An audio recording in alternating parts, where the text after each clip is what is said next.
വിശുദ്ധ യോഹന്നാൻ എഴുതിയ സുവിശേഷം 4-ാം അധ്യായം. യേശുവും സമരിയക്കാരിയും. യോഹന്നാനേക്കാൾ അധികം ആളുകളെ താൻ ശിഷ്യപ്പെടുത്തുകയും സ്നാനപ്പെടുത്തുകയും ചെയ്യുന്നുവെന്ന് ഫരിസേയർ കേട്ടതായി കർത്താവ് അറിഞ്ഞു. വാസ്തവത്തിൽ ശിഷ്യന്മാരല്ലാതെ യേശു നേരിട്ട് ആരെയും സ്നാനപ്പെടുത്തിയില്ല. അവൻ യൂദയ വിട്ട് വീണ്ടും ഗലീലയിലേക്ക് പുറപ്പെട്ടു. അവൻ സമരിയയിലൂടെ കടന്നു പോകേണ്ടിയിരുന്നു. സമരിയയിലെ സിക്കാർ എന്ന പട്ടണത്തിൽ അവനെത്തി. യാക്കോബ് തൻ്റെ മകൻ ജോസഫിന് വലിയ വയലിനടുത്താണ് ഈ പട്ടണം. യാക്കോബിൻ്റെ കിണർ അവിടെയാണ്. യാത്ര ചെയ്ത് ക്ഷീണിച്ച യേശു ആ കിണറിൻ്റെ കരയിലിരുന്നു. അപ്പോൾ ഏകദേശം സമയം 6-ാം മണിക്കൂറായിരുന്നു. ആ സമയം ഒരു സമരിയക്കാരി അവിടെ വെള്ളം കോരാൻ വന്നു. യേശു അവളോട്, എനിക്ക് കുടിക്കാൻ തരിക എന്ന് പറഞ്ഞു. അവൻ്റെ ശിഷ്യന്മാരാകട്ടെ ഭക്ഷണ സാധനങ്ങൾ വാങ്ങാൻ പട്ടണത്തിലേക്ക് പോയിരുന്നു. ആ സമരിയക്കാരി അവനോട് ചോദിച്ചു, നീ ഒരു യഹൂദനായിരിക്കെ സമരിയക്കാരിയെ എന്നോട് കുടിക്കാൻ ചോദിക്കുന്നതെന്ത്? യഹൂദനും സമരിയക്കാരും തമ്മിൽ സമ്പർക്കമൊന്നുമില്ലല്ലോ. യേശു അവളോട് പറഞ്ഞു, ദൈവത്തിൻ്റെ ദാനം എന്നത് എനിക്ക് കുടിക്കാൻ തരിക എന്ന് നിന്നോട് ആവശ്യപ്പെടുന്നത് ആരെന്നും അറിഞ്ഞിരുന്നെങ്കിൽ നീ അവനോട് ചോദിക്കുകയും അവൻ നിനക്ക് ജീവജലം തരികയും ചെയ്യുമായിരുന്നു. അവൾ പറഞ്ഞു, പ്രഭോ, വെള്ളം കോരാൻ നിനക്ക് പാത്രമില്ല, കിണറോ ആഴമുള്ളതും. പിന്നെ ഈ ജീവജലം നിനക്ക് എവിടെ നിന്ന് കിട്ടും? ഈ കിണർ ഞങ്ങൾക്ക് തന്ന ഞങ്ങളുടെ പിതാവായ യാക്കോബിനേക്കാൾ വലിയവനാണോ നീ? അവനും അവൻ്റെ മക്കളും കന്നുകാലികളും ഈ കിണറ്റിൽ നിന്നാണ് കുടിച്ചിരുന്നത്. യേശു പറഞ്ഞു, ഈ വെള്ളം കുടിക്കുന്ന ഏവനും വീണ്ടും ദാഹിക്കും. എന്നാൽ ഞാൻ നൽകുന്ന വെള്ളം കുടിക്കുന്നവന് പിന്നീട് ഒരിക്കലും ദാഹിക്കുകയില്ല. ഞാൻ നൽകുന്ന ജലം അവന് നിത്യജീവനിലേക്ക് നിർഗളിക്കുന്ന അരുവിയാകും. അപ്പോൾ അവൾ പറഞ്ഞു, ആ ജലം എനിക്ക് തരിക, മേലിൽ എനിക്ക് ദാഹിക്കുകയില്ലല്ലോ, വെള്ളം കോരാൻ ഞാൻ ഇവിടെ വരികയും വേണ്ടല്ലോ. അവൻ പറഞ്ഞു, നീ ചെന്ന് നിന്റെ ഭർത്താവിനെ കൂട്ടിക്കൊണ്ട് വരിക. എനിക്ക് ഭർത്താവില്ല എന്ന് ആ സ്ത്രീ മറുപടി പറഞ്ഞു.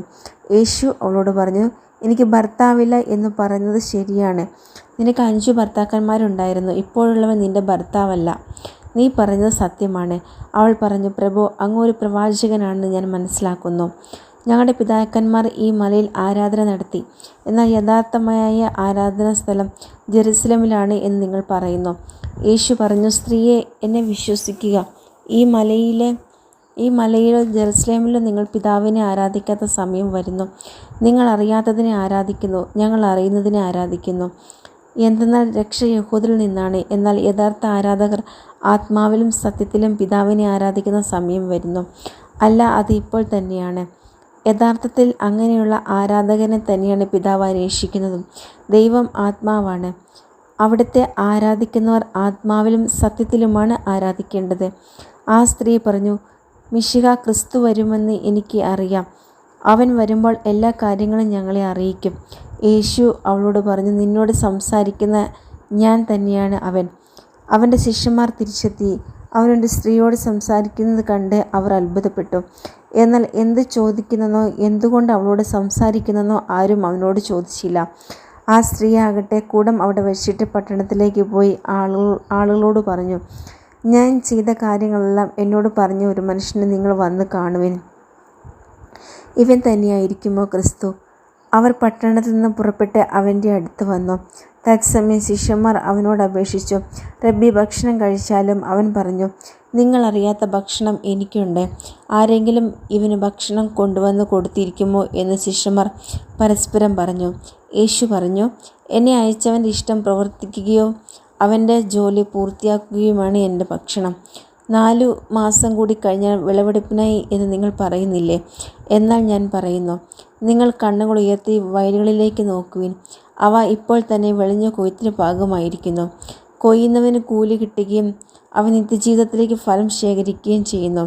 അങ്ങനെ വിതയ്ക്കുന്നവനും കൊയ്യുന്നവനും ഒപ്പം സന്തോഷിക്കുന്നു. വിതയ്ക്കുന്നത് ഒരുവൻ, കൊയ്യുന്നത് മറ്റൊരുവൻ എന്ന ചൊല്ല് ഇവിടെ സാരർത്ഥകമായിരിക്കുന്നു. നിങ്ങൾ അധ്വാനിച്ചിട്ടില്ലാത്ത വിളവ് ശേഖരിക്കാൻ ഞാൻ നിങ്ങളെ അയച്ചു.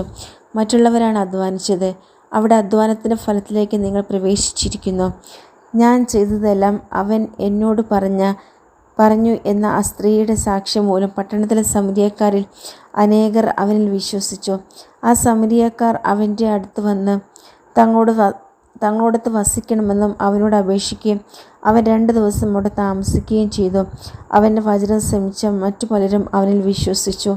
അവർ ആ സ്ത്രീയോട് പറഞ്ഞു, ഇനിമേൽ ഞങ്ങൾ വിശ്വസിക്കുന്ന നിന്റെ വാക്കു മൂലമല്ല, കാരണം ഞങ്ങൾ തന്നെ നേരിട്ട് ശ്രവിക്കുകയും ഇവനാണ് യഥാർത്ഥത്തിൽ ലോകരക്ഷകനെന്ന് മനസ്സിലാക്കുകയും ചെയ്തിരിക്കുന്നു. രാജസേവകൻ്റെ പുത്രനെ സുഖപ്പെടുത്തുന്നു. 2 ദിവസം കഴിഞ്ഞ് അവൻ അവിടെ നിന്ന് ഗലീലയിലേക്ക് പോയി. പ്രവാചകൻ സ്വന്തം നാട്ടിൽ ബഹുമാനിക്കപ്പെടുന്നില്ല എന്ന് യേശു തന്നെ സാക്ഷ്യപ്പെടുത്തിയിരിക്കുന്നു.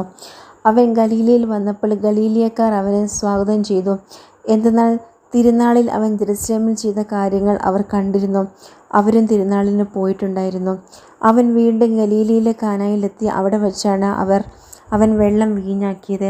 കഫർനഹൂമിൽ ഒരു രാജസേവകനുണ്ടായിരുന്നു. അവൻ്റെ മകൻ രോഗബാധിതനായിരുന്നു.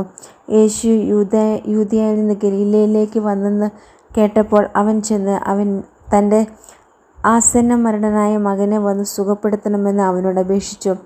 അപ്പോൾ യേശു പറഞ്ഞു, അടയാളങ്ങളും അത്ഭുതങ്ങളും കാണുന്നില്ലെങ്കിൽ നിങ്ങൾ ഒരിക്കലും വിശ്വസിക്കുകയില്ലല്ലോ.